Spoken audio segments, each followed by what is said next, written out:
네, 반갑습니다.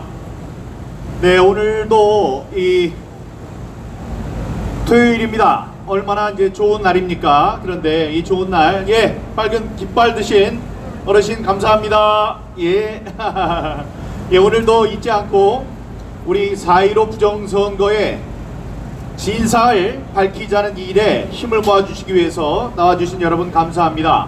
그리고 전 세계 우리 국가뿐만이 아니고 전국 방방곡곡뿐만이 아니고 전 세계에서 이 유튜브 방송을 통해서 시청하고 계시는 우리 동포 여러분들 또 국민 여러분들께도 깊이 감사드립니다. 존경하는 우리 도태우 변호사께서 잠시 전에 말씀하셨습니다. 무슨 말씀하셨냐? 미국 애리조나에서 지금 재검표가 진행되고 있습니다. 미국 애리조나 주는 우리로 말하면 대구 같은 곳입니다. 대구. 73년 동안, 무려 73년 동안 공화당에만 표를 몰아주던 진성 우파들이 모여있는 그러한 곳입니다. 한국으로 생각하면 대구와 같은 곳이라고 하면 되겠죠.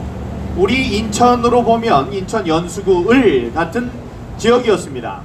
그런데 73년 만에 지난 선거, 지난해 11월 3일 날 있었던 대통령 선거에서 13,000여 표를 민주당이 더 얻어서 애리조나 전체가 민주당에 이제 표를 주게 된 그런 결과가 빚어졌습니다. 그거는 굉장히 놀랍고 이상한 일이었습니다. 그래서 부정선거가 있었다고 많이 외쳤지만 사람들이 듣질 않았죠. 지난번 선거가 잘못됐다. 사실은 트럼프 대통령이 승리를 한 것이다 라고 얘기를 했지만 그것이 받아들여지질 않았습니다. 제가 지난번 선거에서 여러가지 이상한 점으로 인해서 부정선거니까 선거표를 좀 까보자, 이거는 불법 선거에 의해서 이 표를 빼앗겼다 라고 주장을 했는데 받아주지 않았던 것과 똑같습니다. 그러나 그 차이가 있는데 아까 우리 존경하는 도태우 변호사님께서 말씀하셨다시피 미국은 지금 주 단위의 대법원에서 또 주 단위의 상원의원에서 결정을 했습니다. 아무래도 이상하니 그 표를 좀 재검표를 해보는 게 좋겠다. 애리조나 주에서도 사람들이 가장 많이 모여서 사는 마리코파라는 카운티가 있습니다. 그 카운티, 우리로 말하면 둔 같은 곳인데 그 도시 지역에 있는 에서 벌어진 표를 전부 다 한번 다시 재검표를 해보자. 수검표로. 그 마리코파에서는 무려 4만여 표가 이 민주당에 더 많은 표를 준 것으로 이렇게 나타났거든요. 그래서 그 재검표가 지금 준비되고 있습니다. 그랬더니 민주당에서 이거 까지면은 안 되겠거든요. 그랬더니 민주당에서 이런 얘기를 했어요. 이게 안전상의 문제가 있으니 이거를 재검표하면 안 됩니다 라고 민주당에서 문제 제기를 했습니다. 근데 그 문제 제기를 하면서 이 사람들이 돈을 얼마를 공탁금을 냈어야 되느냐, 100만 달러, 100만, 1000만, 억, 10억, 한 11억 원을 냈어야 됐어요. 근데 11억 원을 내질 못했습니다.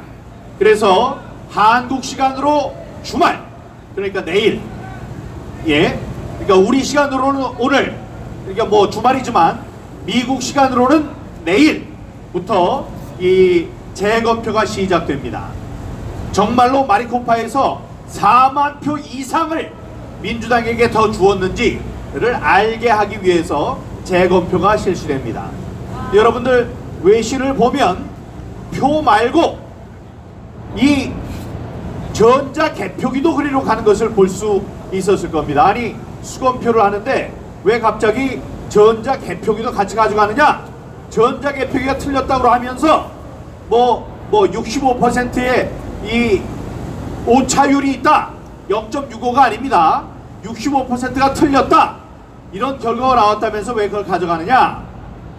전자개표기도 감정을 하기 위해서입니다. 전자개표기가 과연 옳은 개표기냐 아니냐를 알아보기 위해서 지금 수검표장에 그 마리코파에서 있었던 그 전자개표기도 함께 지금 모여들고 있다. 거기에 대한 우리 그 검증을 얼마를 한다? 2개월을 합니다. 2달을 합니다. 하루 그냥 뚝딱 해서 그냥 넘기려는 그러한 것이 아니고 정말로 어떻게 됐는지 살펴보자. 그 사람들이 그걸 왜 하겠습니까? 그게 어느 당파적으로 민주당을 위해서 혹은 공화당을 위해서 다시 까보는 것이 아닙니다. 미국인들은 자신들이 전 세계 민주주의, 현대 민주주의의 시조라고 생각을 하고 거기 미국이 그 중앙에 있다고 생각을 하죠.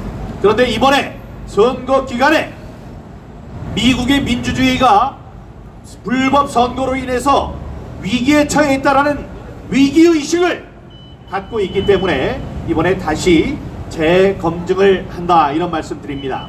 그러니까 우리가 마음속으로 미국의 애리조나에서 있는 재검표 과정이 잘 진행될 수 있도록 여러분 애를 써주시고 함께 기도하는 마음으로 지켜봐 주시기 바랍니다. 그런데 말씀드렸다시피 하루에 끝나는 것이 아니고 2달 동안 아주 자세하게 하니까요. 거기에서 어떤 결과가 나오느냐?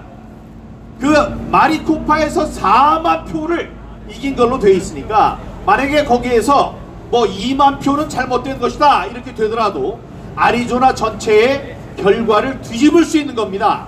그러면 아리조나는 그렇게 선거인단 수가 많지는 않습니다만은 아리조나 주 전체, 그러니까 승자 독식 제도죠. 전체 표를 트럼프 대통령이 갖게 되는, 전 대통령이 갖게 되는 결과를 가져오게 됩니다. 그렇게 되면 그것이 연쇄적으로 다른 주에도 영향을 미칠 수 있습니다.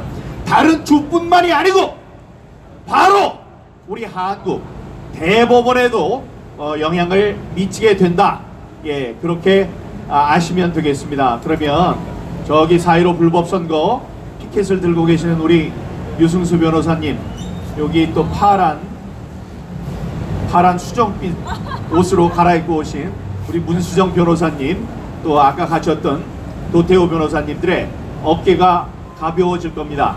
예, 좋은 분위기 안에서 이번 검증과 관련된 재검표와 관련된 우리의 대법원 이 재판을 잘 이끌고 갈 수 있게 될 것입니다. 여러분, 정말로 한심하게도 법에 6개월 안에 모두 다 끝내도록 돼 있는 선거 절차가, 뭐 절차는 있었습니다만 첫 재판이 4월 15일 지난해 선거가 있었던 1년 만에, 그것도 정말 상징적이라고 생각합니다. 1년 만에 대법원에서 열렸습니다. 4월 15일. 예, 4월 15일 날 열렸습니다. 그 결과는 지난주에도 여러분께 말씀을 드렸습니다. 세 가지로 우리가 이야기할 수 있죠. 재검표를 반드시 한다. 두 번째, 사상 최초로 이 포렌직이 가미된, 디지털 포렌직이 가미된 재검표를 하게 된다. 세 번째, 한 달 안에 이 검증 기일을 다시 한번 갖기로 했다. 세 가지입니다. 거기에서 제가 이 검증과 관련돼서 원고로서 처음 그 재판에 참석해야 했기 때문에 저 미국에서 4개월 동안 있는 도중에 검증 기일이 몇 번 있었죠. 그러느라고 제가 참석을 하지 못했었습니다. 그래서 또 잠깐의 시간을 준다. 1시간밖에 재판을 할 수 없다. 그러면서 원고와 피고 재판부가 20분씩 나눠갔자. 그래서 우리는 20분밖에 시간이 주어지지 않았었습니다. 그 20분 가운데 3분여를 제가 시간을 부여받아서 제가 한 이야기가 있습니다. 그것을 여러분 앞에서 전 몇 번을 소개를 해드린 바 있습니다만은 여러분 앞에서 말씀드리도록 하겠습니다. 모두 발언이라고 모든 발언이 있기 전에 재판부가 허가를 해서 제가 이제 한 이야기를 여러분께 말씀드리겠습니다. 존경하는 재판장님, 21대 총선 인천 연수구 을구의 선거무효 소송과 당선무효 소송을 제기한 원고 민경욱입니다. 저는 먼저 이번 재판이 관련 법에 따라 6개월 이내에 모두 완결됐어야 함에도 불구하고 1년 만에 첫 재판이 열리게 된 사실에 깊은 유감을 표하면서 원고로서의 입장을 밝히겠습니다. 제 지역구인 인천 연수구 을구는 인천에서 무려 24년 동안 우파 국회의원만 당선됐던 우파의 철옹성입니다. 이 지역에서 황우여 전 교육부총리가 내리 5선을 했고 지난 20대 총선에서는 제가 당선됐습니다. 저는 지난해 총선에서 제 지역에서 실시됐던 10번의 여론조사에서 단 한 번도 1등을 빼앗긴 적이 없는 유력한 선두주자였습니다. 저는 좌파 후보 2명이 단일화 없이 출마한 지역의 유일한 우파 후보로서 구도상으로도 당선이 유력했었습니다. 그리고 선거 당일 투표가 종료된 직후 발표된 출구조사에서도 당선자로 예측돼 가족과 함께 당선에 감격을 맛보았습니다. 당일 투표분의 개표가 먼저 시작된 상황에서 저는 TV 중계로도 초반 선두를 달려 재선의 기쁨을 누리는가 싶었습니다. 그러나 새벽녘에 실시된 사전투표 개표에서 뒤집어져서 낙선했습니다. 선거의 당락은 정치를 하는 사람으로서는 병가지 상사입니다. 그러나 선거 다음날 아침 제 지역구에 출마했던 후보의 사전 관내 투표와 사전 관외 투표의 투표율이 0.39로 세 사람 모두 똑같다는 사실을 알게 되고는 이번 선거 결과에 문제가 있다는 의혹을 받게 됐습니다.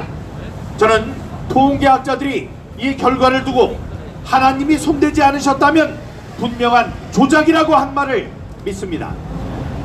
또 1000개의 동전을 공중에 던졌을 때 1000개 모두 같은 면이 나올 만큼의 희박한 확률이라는 말도 믿게 됐습니다. 저는 이런 참으로 희한한 상황이 수식으로만 존재가 가능할 뿐 현실 세계에서 일어날 수 없다는 말을 듣고 그 말이 사실일 경우 불순한 세력들에 의해 우리가 신봉하는 민주주의의 원리가 무너진다는 생각에 이르게 됐습니다. 그 급박한 위험성을 알리고자 했으나 정부도 검찰도 언론도 또 이 대법원 법정도 제 목소리에 귀를 기울이지 않았습니다. 저는 자유세계에 이 위기를 알려야 한다고 생각하고 그동안 미국에도 2차례나 다녀왔습니다만 미국도 우리와 똑같은 문제를 겪고 있었습니다.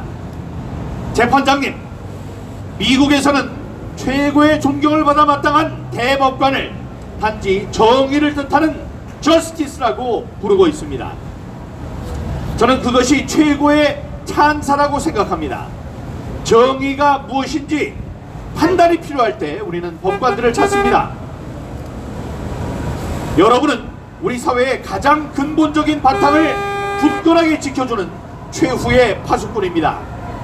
오직 양심과 법률에 따라서 앞으로 역사적으로 오래 기억될 이번 재판을 공정하고 엄중하게 진행해 주실 것을 요청합니다. 피고인 선관위에도 요청합니다. 비록 피고석에 앉게 됐지만 선관위는 자신들이 선거 결과를 조작하는 범죄를 저지르지 않았다고 확신하고 있으리라고 저는 생각합니다.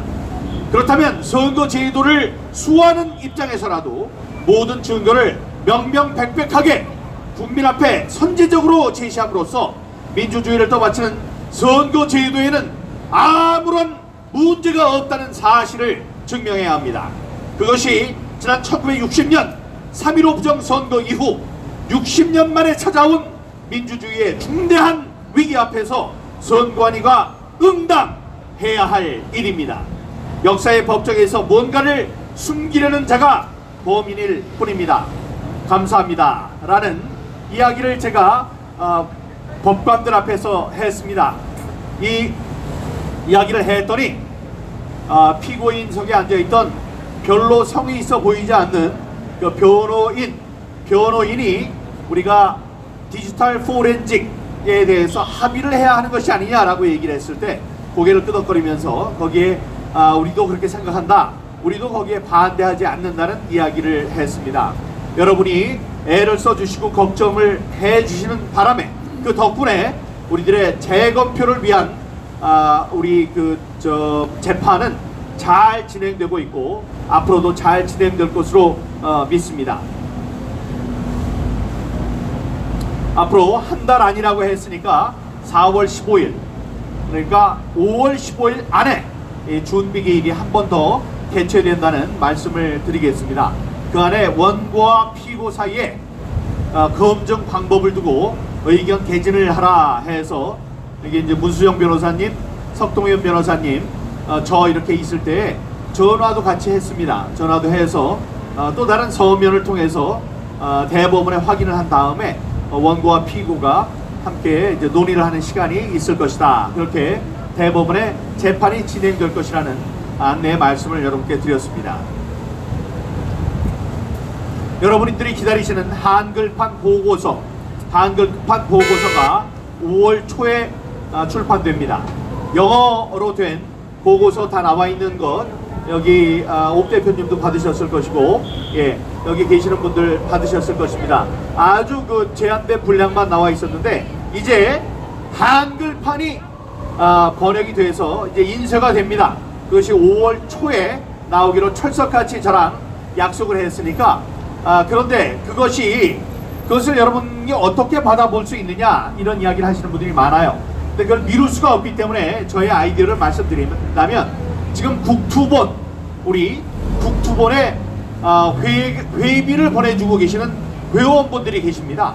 그 회원님들이 지금까지 자기가 그 3만원 이상 회비를 냈다는 것을 저희들한테 알려주시면 그러면은 우리들이 그걸 보내드리도록 하겠습니다. 다음에 앞으로도 3만원 이상씩 이 인쇄에 필요한 돈이죠. 그러니까 이 3만원 이상씩 회비를 여러분들이 내주실 때 여러분들이 받아보실 수 있는 주소를 저희들에게 알려주신다면은 이제 5월 초에 그 책이 들어왔을 때 여러분께 배송해드릴 수 있는 방법이 저희들에게 있다고 생각합니다. 지금 잠정적으로는 여러분께 말씀드리니까 우리 한글판 보고서를 받아보시고자 하는 분들은 그럼 회비를 납부해 주시는 회원분들께 저희들이 무료로 발송을 해드리는 그런 방법을 생각하겠습니다. 그러니까 앞으로 지금 이 시간에도 회비를 내주시는 분들이 계시는데 그분들께서는 이 책을 받을 수 있는 주소를 저희들한테 함께 보내주시기를 바라겠습니다. 어제 제가 연수경찰서에 다녀왔습니다. 문수영 변호사님과 함께 제가 여기 서 있는 오늘은 많이들 나오지 않으셨네요. 경찰 여러분이 많이 나오지 않으신 게 이 서울시의 수장이 오세훈 시장으로 바뀐 데에 대한 이 긍정적인 변화라고 저는 생각합니다. 여러분들이 여기에 많이 나오실 필요가 없습니다. 지금 여기 건널목에 지나는 시민분들의 안전을 위해서 애써주시는 여러분 감사합니다. 그 정도면 저는 될 것 같습니다. 그 정도면 되는데 제가 어저께 연수경찰서에 가서 3시간 동안 조사를 받은 이유는 무엇이냐? 지금 경찰청장의 이름이 김창룡입니다. 김창룡 이 경찰청장 1964년생 다음에 이 경찰대학교를 졸업한 이 인재죠. 이 인재가 지금 이제 경찰청장으로 있는데 그 경찰에 대해서 제가 비난을 한 적이 있어요. 뭐라고 비난을 했느냐? 경찰들 당신들은 이 권력의 주구다! 권력의 주구다! 라고 제가 비난을 했습니다. 여러분, 권력의 주구, 어제 대법원 앞에서도 김명수 물러가라, 제대로 못하는 김명수 대법원장 빨리 내려와 하는 이 시위가 있었습니다. 거기에 국회의원들과 변호사분들께서 목청 높여서 얘기한 게 뭐냐, 청와대의 주구 김명수 대법원장은 속히 사퇴하라, 이런 얘기였습니다.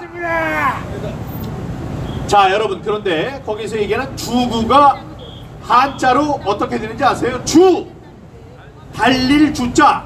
여러분, 주자 아시죠? 주자 할 때 그 달릴 주자, 그게 주구의 주입니다. 달릴 주. 그러면 구는 뭐냐? 구는 개구자예요. 개구. 주구는 그러면 뭡니까? 달리는 개. 그래서 어떤 개를 얘기해요? 사냥개를 얘기합니다. 그래서 권력의 주구가 무슨 소리냐? 권력에 사라는 대로 저 토끼를 잡아와! 그러면 달려가서 토끼를 잡아오는 사냥개다! 생각 없이 하라는 대로 하는 개일 뿐이다! 그런 얘기입니다. 제가 이 표현을 언제 썼느냐? 지금 여기 큰 노래소리와 함께 차량들이 지나가는 것을 여러분들이 보셨을 겁니다. 이게 차량 시위예요. 처음에 우리가 10월 3일날 사람들 수천 명 모아놓고 정권의 잘못과 부정선거 진상규명을 요구하는 대규모 집회를 개최하려고 했을 때 경찰이 못하게 했습니다. 못하게 한 이유가 뭡니까? 바로 정치방역, 독재방역이었습니다. 당신들이 모이면 코로나가 퍼집니다, 이런 거였어요. 그래서 우리들이 국민 정서도 있고 해서 뭐라고 했습니까? 좋다! 그러면 우리가 대규모 차량 시위를 하겠다고 했어요. 그 차량 시위를 누가 했나요? 거기 계신다고 코로나 걸리지 않습니다. 거기 당당하게 서 계세요. 당당하게 서 계셔도 돼요. 코로나 걸리지 않습니다. 예, 그래서 우리가 차를 몰고 다니면서 시위를 하겠다고 했어요. 그 차를 몰고 다니면서 시위를 했던 사람들이 누굽니까? 통진당 그 당수, 지금 지금 옥살이를 하고 있는 자기네들의 당수를 석방하라고 통진당 사람들이 차를 몰면서 그 시위를 했었습니다. 그때는 아무 말도 못했던 이 사람들이 뭐라고 그랬는지 아세요? 김창룡 경찰청장이 직접 발표했습니다. 뭐라고 했느냐? 차량 시위 안 된다. 차량도 9대 이상 다니면 안 된다. 이유는 뭐예요? 코로나 바이러스 걸린다. 이런 코미디 같은 얘기를 했습니다. 코미디죠, 코미디. 사람이 지나가는데 숨을 쉬어서 아래 윗사람 옆에 있는 사람으로 코로나 바이러스가 퍼질 수 있다. 이걸 우리가 100보를 양보해서 이해를 할 수 있다고 하겠는데, 아니, 코로나 바이러스가 얼마나 강하면은 차를 타고 가는데 그 차 운전자가 코로나 바이러스가 걸렸으면 저 유리를 다 뚫고 철들을 다 뚫고 뒤에 있는 차까지, 여기 랜드로버 있는 차에까지 또 그 유리를 뚫고 들어가서 뒤에 있는 운전자에게 감염을 시킨다는 게 말이 됩니까? 말이 안 됐어요. 그러더니 이 김창룡이라는 경찰청장이 한 발 더 나가서 뭐라고 했느냐? 그렇게 운전을 하는 사람들 운전기사의 운전면허를 전부 다 취소시키겠다고 했습니다. 그래서 제가 정말 이건 말이 안 되고, 당시에 현직 판사가 얘기했습니다. 그런 법이 어디 있느냐? 그런 법은 없다. 어떤 권위로, 무슨 권한으로 그렇게 한다고 해서 자동차 운전면허를 취소하느냐? 그래서 제가 그걸 썼어요. 페이스북에 썼습니다. 이렇게 얘기한다면 그냥 다니는 차는 아무 문제가 없고, 부정선거라고 깃발을 달고 다니는 차는 이 코로나 바이러스를 옮긴다는 소리인데, 그러면 깃발이 코로나 바이러스를 옮기는 그 주범이냐? 말도 안 되는 소리를 하는 이 경찰, 이 경찰은 국민들을 위한 경찰이 아니고 문재인 정권을 위한 경찰이다. 그러니 문재인 정권을 위하는 개떼일 뿐이다. 김창룡은 개떼 두목이 감옥이다 이렇게 얘기를 했습니다. 그게 주구와 무슨 차이가 있습니까? 그 얘기를 했다고 저를 경찰로 부르고 경찰청장이 아주 자기가 피해자 조서를 썼다고 해요. 이 사람을 꼭 처벌해 주십시오 이렇게 했답니다. 예, 그 결과가 어떻게 될지는 우리가 지켜보겠습니다. 앞으로 경찰이 더 조사를 할지 아니면 검찰로 넘어가게 될지 알 수 없습니다. 그 결과 나오는 대로 여러분과 함께 공유하도록 하겠습니다. 그 애써주신 우리 문수정 변호사께 감사드리고, 여기 서 계시는 우리 존경하는 종이TV의 박재용 씨, 박재용 본부장은 경찰이 휘두른 날카로운 우산살에 손이 찢어져서 피가 멈추지 않고 많이 흘렀던 일이 있었죠. 그래서 경찰을 우리가 고발을 했습니다. 거기에 대한 고소인 조사, 고발인 조사도 며칠 전에 있었습니다. 그때 함께 가서 애써주신 우리 존경하는 유승수 변호사님 감사합니다. 예, 모든 일이 사필귀정, 정의에 맞게 잘 해결되기를 여러분과 함께 바라겠습니다. 네, 제가 오늘 준비한 말씀 여기까지입니다. 여러분, 우리가 지금 날씨가 좋습니다. 3월은 양 사자처럼 왔다가 양처럼 물러간다고 했습니다. 그렇다고 4월은 마냥 좋은 계절이냐, 그렇지 않습니다. 이 꽃샘 추위가 왔다 갔다 하면서 그래서 잔인한 계절이라고 했습니다. 이 4월 아무리 잔인하다고 해도 지난 겨울 우리가 견뎠던 그 영하의 추위만은 못합니다. 이 자리에서 영하 18도에서 우리가 함께 모였었습니다. 또 아무리 힘들어도 지난 여름 우리 서초동 대법원 앞에 그 펄펄 끓는 아스팔트 위에서 우리가 함께 싸웠던 그 더위만은 더위만큼 고통스럽지는 않습니다. 여러분, 이 시간에도 이 좋은 날 깃발을 들고 다니시는 여러분들, 애국자 여러분들께 존경한다는 말씀 드립니다. 대통령! 예, 여러분 감사하고요. 우리 좋은 봄이 왔습니다. 여러분들이 견디고 싸워주셨기 때문에 이제 우리 앞에는 좋은 일이 있을 것이라고 저는 확신합니다. 여러분 가슴속에 승리의 예감을 갖고 승리자처럼 걸으시기 바랍니다. 승리자처럼 걸으면 우리 앞에 반드시 그 승리가 찾아올 것으로 믿습니다. 제 마음속 가장 깊은 곳에서 우러나는 존경심, 감사의 말씀을 여러분께 드리면서 물러가겠습니다. 여러분 감사합니다.